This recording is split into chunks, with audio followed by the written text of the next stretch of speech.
Good morning students. आज की class में हम जो हमारा चैप्टर चल रहा है एफ ब्लॉक के तत्व, उसमें जो टॉपिक पढ़ने वाले हैं। कल हमने एफ ब्लॉक के तत्वों के एफ ब्लॉक के तत्वों के बारे में पढ़ा था और उसकी दो श्रेणियां लेंथेनाइड और एक्टिनाइड श्रेणी के बारे में पढ़ा था। फिर उसके बाद मैंने लेंथेनाइड श्रेणी के जो 14 तत्व हैं उनके 58 से 71 तक उनके बारे में बताया था, उनके इलेक्ट्रॉनिक विन्यास के बारे में बताया था और उनके नाम बताए थे आपको। और एक जो उनकी ऑक्सीकरण अवस्था है उस ऑक्सीकरण अवस्था के बारे में बताया था। आज की क्लास में हम लेंथेनाइड तत्वों के गुणों को पढ़ेंगे। लेंथेनाइड तत्वों के गुण किसके कारण इफेक्ट होते हैं और कौन कौन से गुण होते हैं, उन चीजों का हम अध्ययन करेंगे। सबसे पहले हम देखेंगे लेंथेनाइड संकुचन, जो कि एक इंपॉर्टेंट टॉपिक है। लेंथेनाइड संकुचन,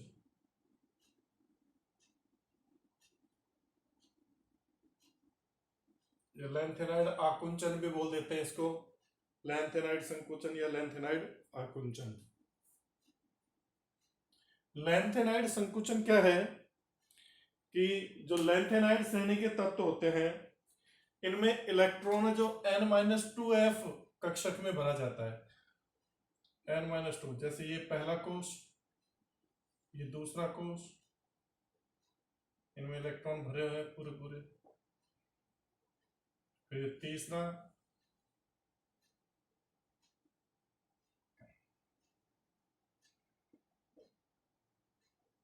उसके बाद ये 4F श्रेणी का, फिर 5 और उसके बाद ये 6S। भाई 6S, ये तो इसमें जो इलेक्ट्रॉन है वो तो 6S के इलेक्ट्रॉन है। उससे पहले ये 5D के जो में या तो एक इलेक्ट्रॉन रहेगा या नहीं रहेगा। इस 4F में इलेक्ट्रॉन भरे जाते हैं यहां पर। अब 4F में एक एक इलेक्ट्रॉन भरा जा रहा है, जैसे चौथे कोष में।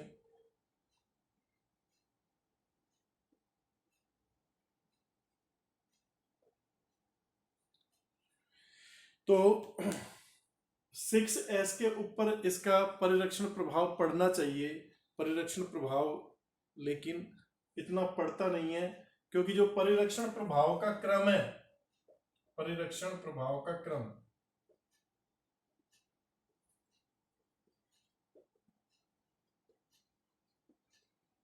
वो S उपकोष के लिए सबसे अधिक, P के लिए उससे कम, D के लिए उससे कम और F के लिए सबसे कम।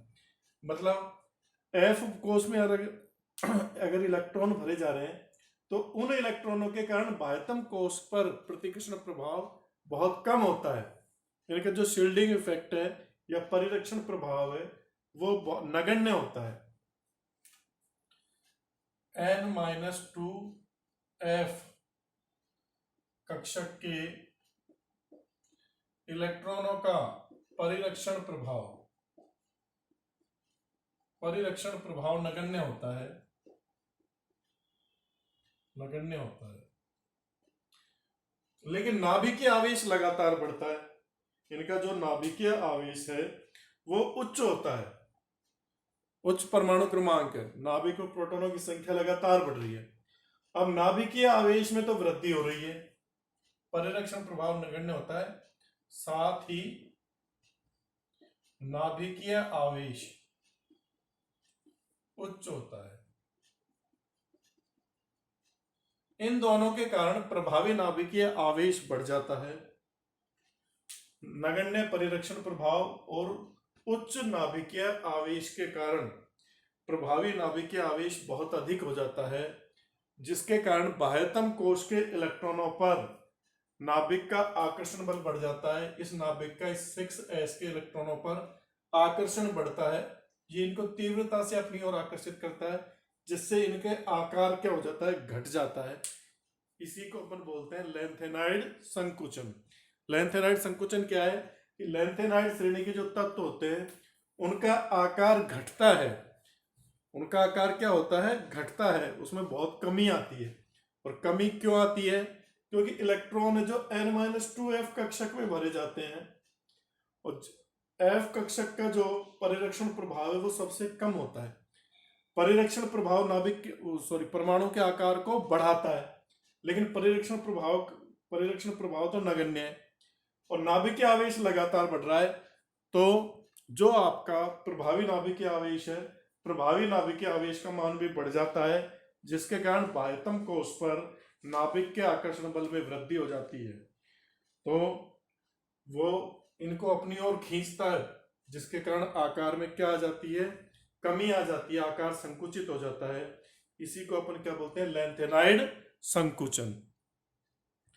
तो लेंथेनाइड संकुचन आ गया समझ में। एफ कक्षक के नगण्य परिरक्षण प्रभाव के कारण और उच्च नाभिकीय आवेश के कारण बाह्यतम कोश के इलेक्ट्रॉनों पर नाभिक का प्रभावी नाभिकीय आवेश बढ़ जाता है, जिसके कारण उसके उस परमाणु के आकार में क्या आती है, कमी। इसी को अपन बोलते हैं लेंथेनाइड संकुचन। अब देखिए लेंथेनाइड संकुचन का उपयोग, लेंथेनाइड संकुचन का उपयोग दो जगह होता है। इसके जो अनुप्रयोग है लेंथेनाइड संकुचन के वो दो हैं। इसका स्क्रीनशॉट लेना चाहते हो तो ले लो।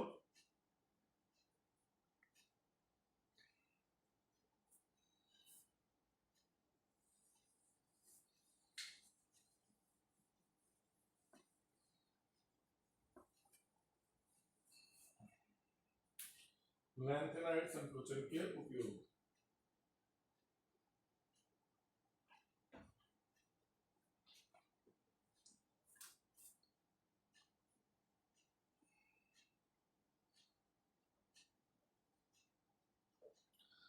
पहला उपयोग है 4D व 5D श्रेणी के तत्वों के आकार की समानता की व्याख्या करने में।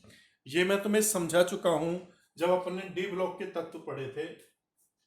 4D व 5D श्रेणी के तत्वों के आकार में समानता की व्याख्या करने में,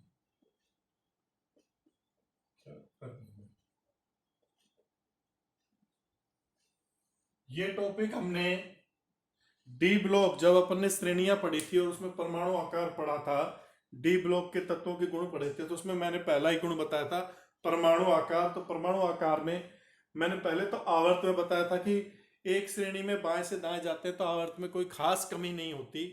और दूसरा बताया था कि ऊपर से नीचे आते हैं तो 3D से 4D श्रेणी में आने पर तो आकार में वृद्धि होती है।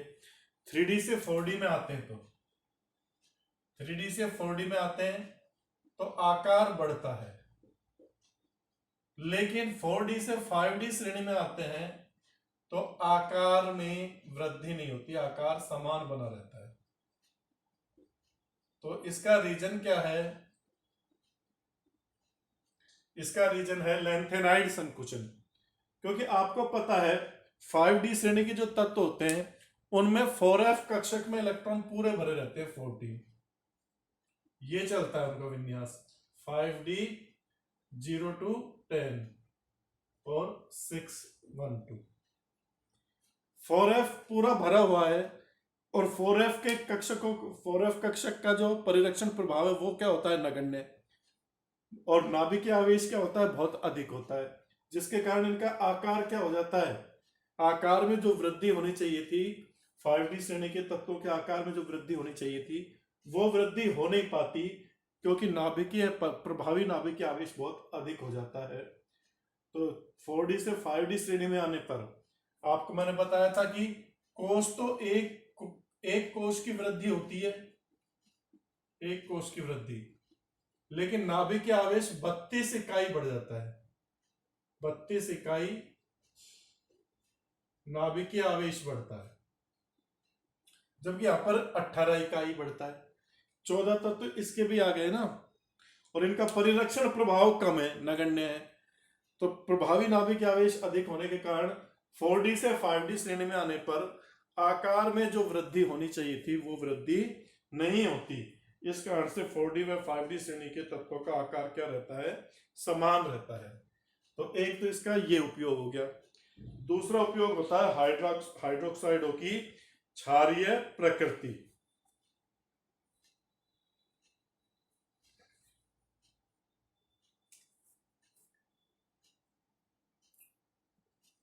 लैंथेनाइड, हाँ, जो हाइड्रोक्साइड बनाते हैं उनकी क्षारीय प्रकृति। हाइड्रोक्साइडों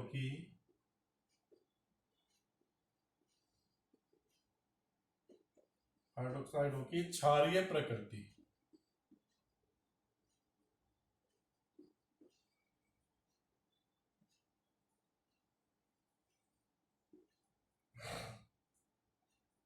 तो इसमें अपन जैसे सीरियम हाइड्रोक्साइड,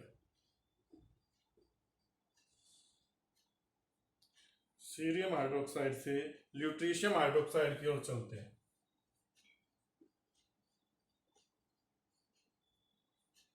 सीरियम हाइड्रोक्साइड से ल्यूट्रिशियम हाइड्रोक्साइड की ओर चलते हैं तो क्षारीय प्रवृत्ति में कमी आती है। क्षारीय प्रवृत्ति में क्या आती है? कमी आती है, क्षारीय गुणों में कमी। इसका रीजन क्या है?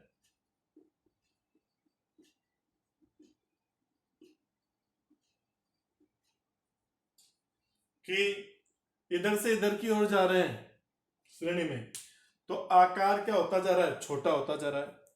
आकार में कमी आती है तो इलेक्ट्रॉन त्यागने की प्रवृत्ति भी क्या हो जाती है? कम हो जाती है।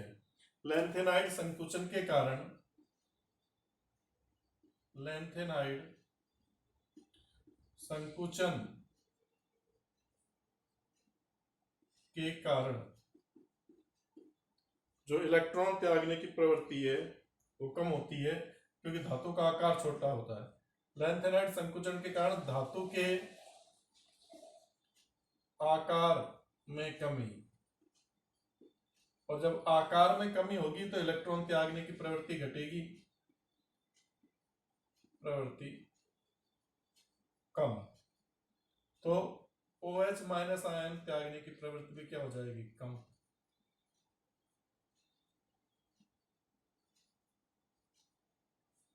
क्षार का पता है ना, क्षार किसे कहते हैं? या तो जो इलेक्ट्रॉन त्यागते हैं उनको क्षार बोलते हैं, या जो हाइड्रोक्साइड आयन त्यागते हैं OH माइनस आयन, उनको क्षार बोलते हैं। तो इनकी प्रवृत्ति में क्या आ रही है? इलेक्ट्रॉन त्यागने की प्रवृत्ति में भी कमी आ रही है और OH माइनस आयन त्यागने की प्रवृत्ति में भी कमी आ रही है।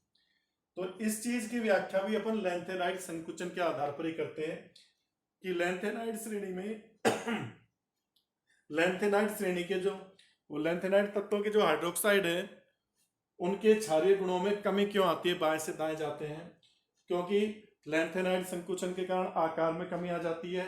आकार में कमी आती है तो इलेक्ट्रॉन त्यागने की प्रवृत्ति भी घट जाती है और हाइड्रोक्साइड आयन त्यागने की प्रवृत्ति भी घट जाती है।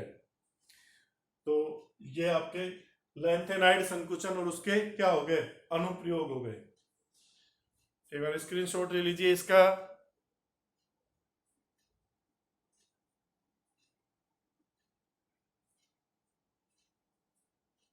हाँ भाई, ले लिया स्क्रीनशॉट। अब देखते हैं अगला।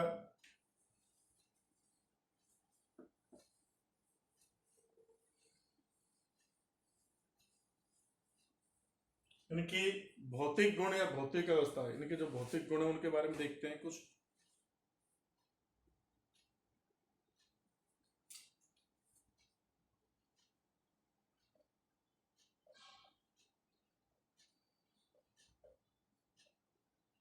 जो देखो, लैंथेनाइड श्रेणी के सभी तत्व चांदी की तरह श्वेत व नरम धातु है।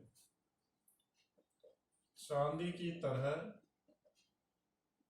श्वेत व नरम धातु है, ज्यादा कठोरता नहीं होती, नरम धातु है ये। और ये ऊष्मा और विद्युत के अच्छे चालक है। धातुओं के गुण दर्शाते हैं, ऊष्मा और विद्युत के क्या होते हैं? अच्छे चालक होते हैं। और इनका जो घनत्व है वो भी क्या होता है? उच्च होता है।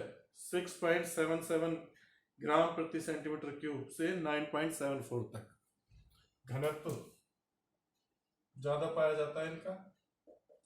6.7 to 7.74 ग्राम प्रति सेंटीमीटर क्यूब, ग्राम प्रति एम। और इनके गलनांक भी उच्च होते हैं, मेल्टिंग पॉइंट हाई होते हैं इनके। लैंथेनाइड श्रेणी में जो सैमेरियम है, सैमेरियम का मेल्टिंग पॉइंट सबसे उच्च होता है, ये याद रखना। लैंथेनाइड श्रेणी में एसएम का मेल्टिंग पॉइंट सबसे ज्यादा, लैंथेनाइड श्रेणी में सारे तत्वों में नहीं है, ध्यान रखना। सैमेरियम का मेल्टिंग पॉइंट सबसे ज्यादा होता है, लगभग 1600 केल्विन तक,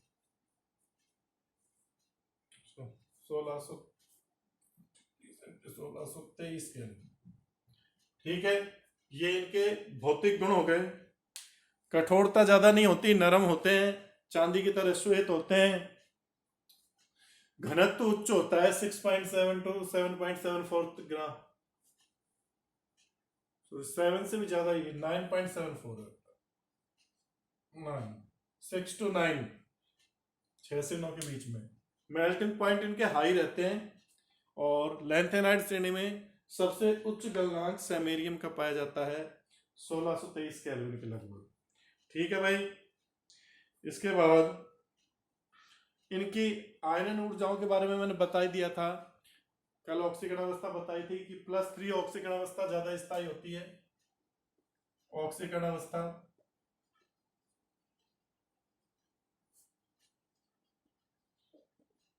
ये मेनली +3 ऑक्सीकरण अवस्था दर्शाते हैं, लेकिन कुछ तत्व +2 और +4 ऑक्सीकरण अवस्था भी दर्शाते हैं, पर सर्वाधिक यही दर्शाएंगे।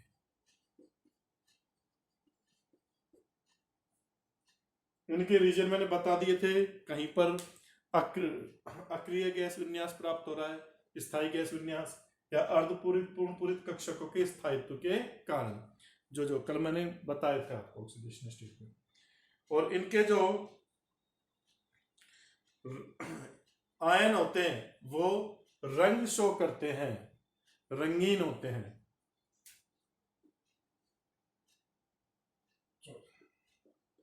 आयन क्या होते हैं इनके? रंगीन होते हैं, एफएफ संक्रमण के कारण, एफएफ संक्रमण के कारण। मतलब अगर एफ कोष में एक भी अयुग्मित इलेक्ट्रॉन है, जिनके पास अयुग्मित इलेक्ट्रॉन होते हैं, उनके अयुग्मित इलेक्ट्रॉन के कारण एफएफ संक्रमण होता है, और उसके कारण इसके आयन क्या होते हैं? रंगीन होते हैं। जैसे प्रोमेथियम और टर्थूलियम, Pr+3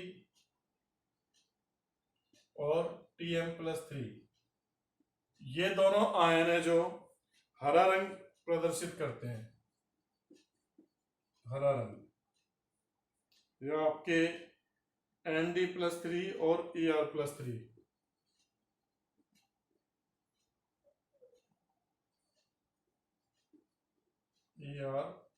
Er+3, इनका रंग गुलाबी होता है, गुलाबी, क्योंकि इनके पास अयुग्मित इलेक्ट्रॉन है। आपका यूरोपियम और टर्बियम है जो हल्का गुलाबी रंग प्रदर्शित करते हैं, Eu+3 और Tb+3, ये हल्का गुलाबी रंग प्रदर्शित करते हैं। अयुग्मित इलेक्ट्रॉनों के कारण। लेकिन इसमें अपवाद भी हैं, जिनमें अयुग्मित इलेक्ट्रॉन होते हैं लेकिन फिर भी वो रंगहीन होते हैं, जैसे आपका सीरियम+3 और Yb+3, सीरियम+3 व Yb+3, ये रंगहीन है, कलरलेस, जबकि इनके पास एक एक अयुग्मित इलेक्ट्रॉन है। तो पर इसका रीजन कंफर्म नहीं है, इसकी व्याख्या अपन नहीं कर पाते, पर ये अपवाद है, इसका याद रखना। अयुग्मित इलेक्ट्रॉन होते हुए भी रंगहीन है, अयुग्मित इलेक्ट्रॉन होने पर भी रंगहीन है, जबकि इनके पास अयुग्मित इलेक्ट्रॉन है तो ये अपना रंग शो कर रहे हैं। किसके कारण? एफएफ संक्रमण के कारण। ये आपके ये, और इनके जो आयन होते हैं, इनके पास अयुग्मित इलेक्ट्रॉन है तो ये अनुचुंबकीय प्रकृति प्रदर्शित करते हैं।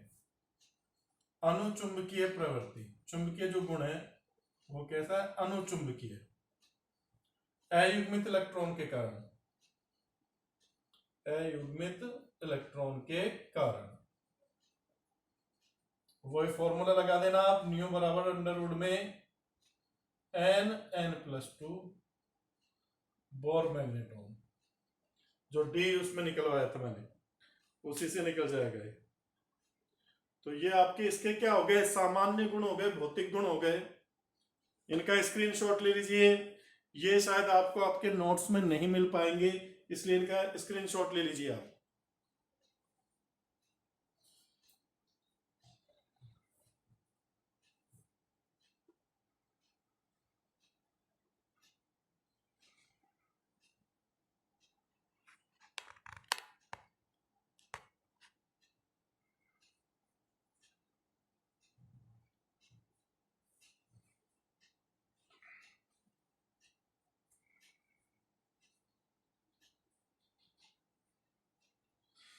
हाँ भाई, स्क्रीनशॉट ले लिया या लिख लिया इसको, तो मैं अगले टॉपिक पे चलता हूँ। इसके लैंथेनाइड के गुण में ही भौतिक गुण हो गए अपने, अब रासायनिक गुणों के बारे में पढ़ते हैं, लैंथेनाइडों के रासायनिक गुण।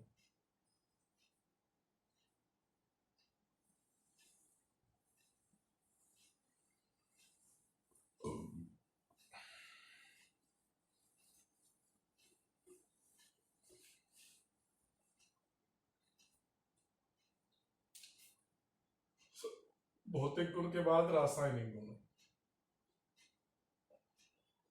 देखो लैंथेनाइड जो तत्व है, लैंथेनाइड श्रेणी के तत्व, उनको लैंथेनॉन भी बोलते हैं, एलन से दर्शाते हैं।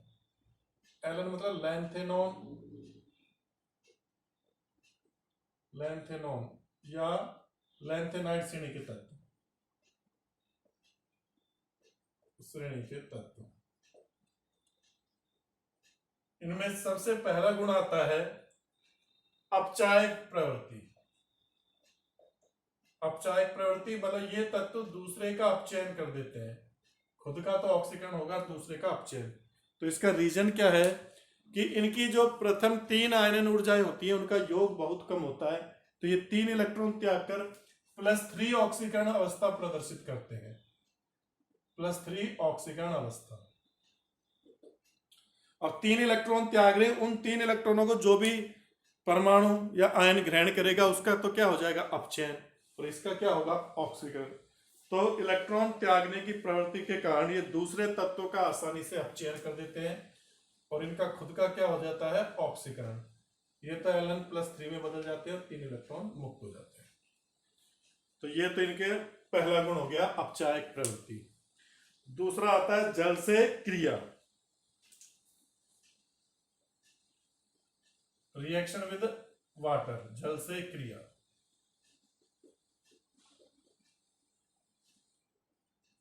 तो आपके जो Ln है वो H2O से क्रिया करते हैं, तो हाइड्रोक्साइड आयन क्षारीय को प्रवृत्ति प्रदर्शित करते हैं, तो हाइड्रोक्साइड आयन से बनाते हैं लैंथेनॉन हाइड्रोक्साइड, LnOH का होल थ्राइस, 3 इलेक्ट्रॉन त्यागते हैं और यहां बन जाएगा H2।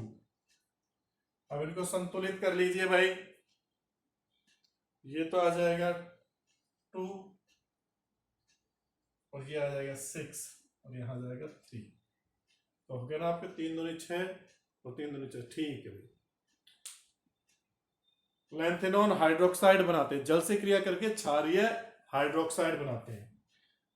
लैंथेनाइड श्रेणी के तत्व जल से क्रिया करते हैं और क्षारीय हाइड्रोक्साइड बनाते हैं। फिर आता है ऑक्सीजन से क्रिया,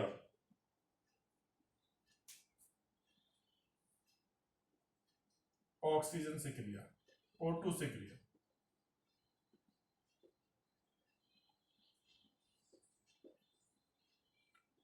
ऑक्सीजन से क्रिया करते हैं Ln+O2। अब देखो इनकी संयोजकता +3 है और इनकी -2 होती है, तो ये क्या बनाएंगे, Ln2O3। अब इनको संतुलित कर दीजिए आप, तो इधर तो आ जाएगा 4Ln, ये 2Ln2O3 इधर आ जाएगा आपका 3O2। तो 3 दूनी 6, 2 3 6, ठीक है ना। तो ये ऑक्साइड बनाते हैं, जल से सॉरी ऑक्सीजन से क्रिया करके ये किस में बदल जाते हैं, धातु ऑक्साइड में बदल जाते हैं, लैंथेनॉन ऑक्साइड, लैंथेनम श्रेणी की जो तत्व है। उसके बाद हेलोजन से क्रिया,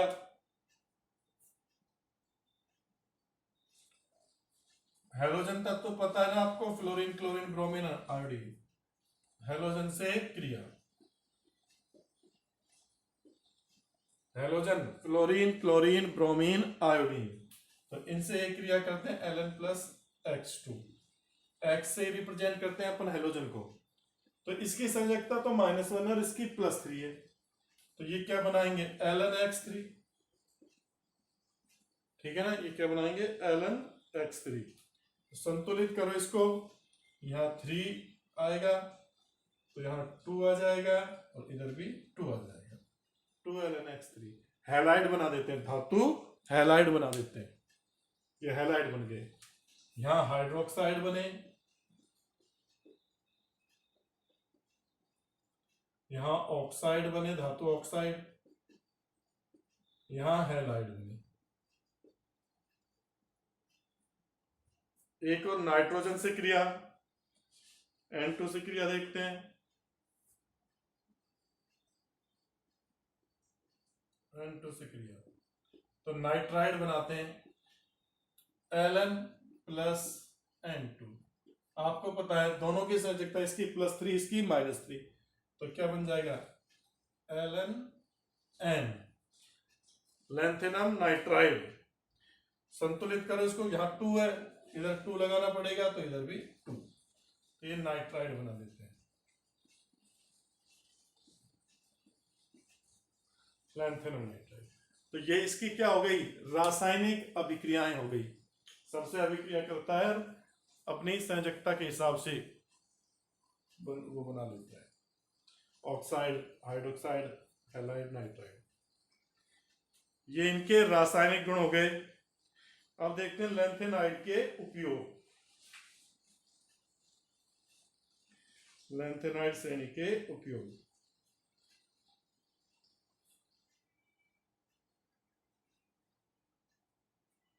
ये मिटा देता हूं मैं,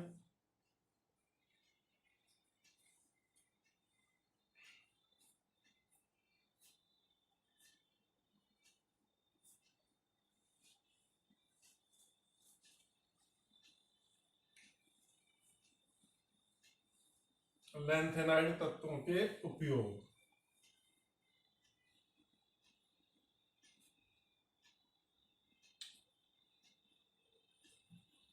आज लैंथेनाइड खत्म हो जाएंगे अपने, कल एक्टिनाइड पढ़ेंगे फिर। लैंथेनाइडों के उपयोग,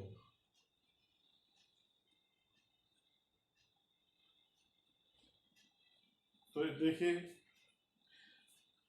यूजेस देखना इनके।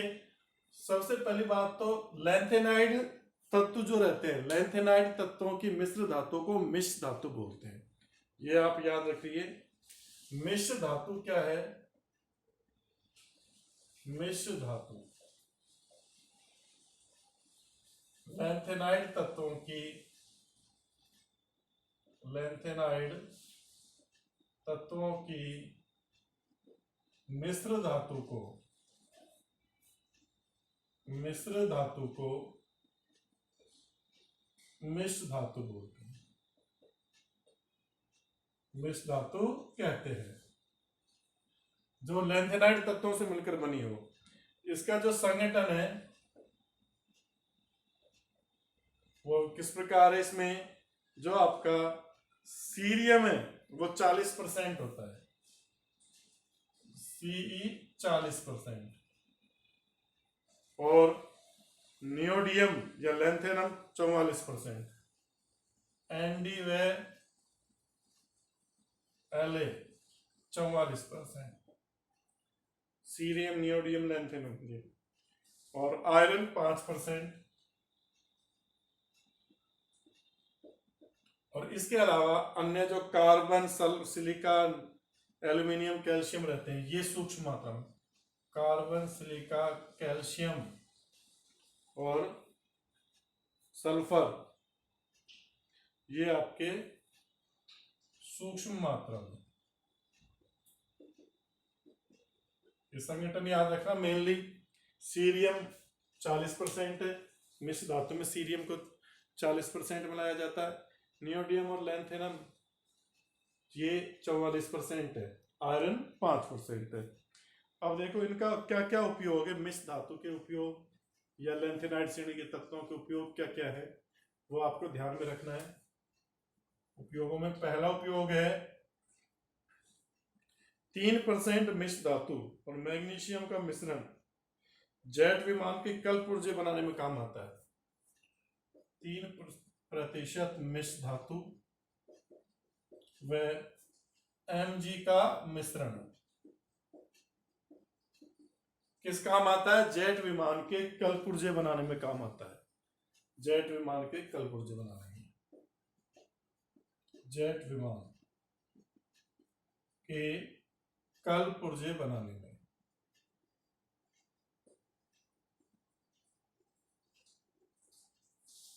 दूसरा इसका जो उपयोग है वो क्या है? मिश्र धातु का जो उपयोग है सिगरेट के लाइटर बनाने में, लाइट फेंकने वाले टैंक बनाने में, और गोले या गोली बनाने में भी करते हैं। मिश्र धातु का उपयोग, मिश्र धातु का उपयोग सिगरेट के लाइटर बनाने में, सिगरेट के लाइटर बनाने में,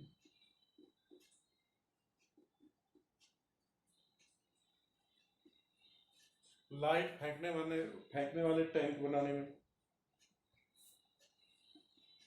लाइट फेंकने वाले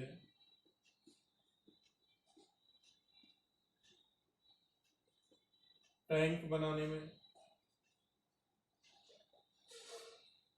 या गोला व गोली बनाने में, गोला व गोली बनाने में मिश्र धातु का उपयोग होता है। और इसका क्या है उपयोग? सीरियम सल्फेट का उपयोग आयतनीय अनुमापनों में ऑक्सीकारक के रूप में होता है। सीरियम सल्फेट का उपयोग आयतनीय अनुमापन में ऑक्सीकारक के रूप में।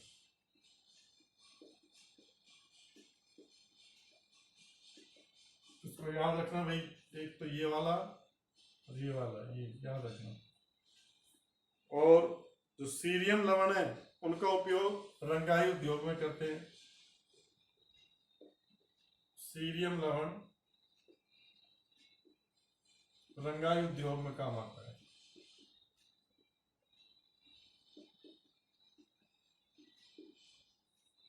इसके अलावा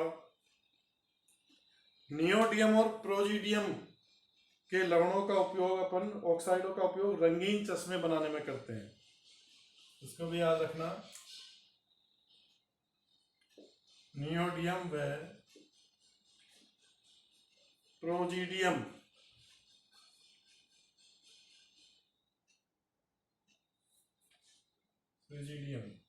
के ऑक्साइडों का उपयोग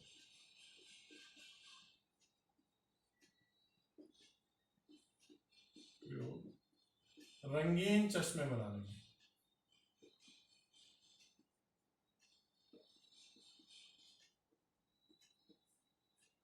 ये इनके उपयोग है, मेन उपयोग। और चुंबकीय गुणों के कारण इनका उपयोग चुंबकीय उपकरण बनाने में भी करते हैं। चुंबकीय उपकरण बनाने में,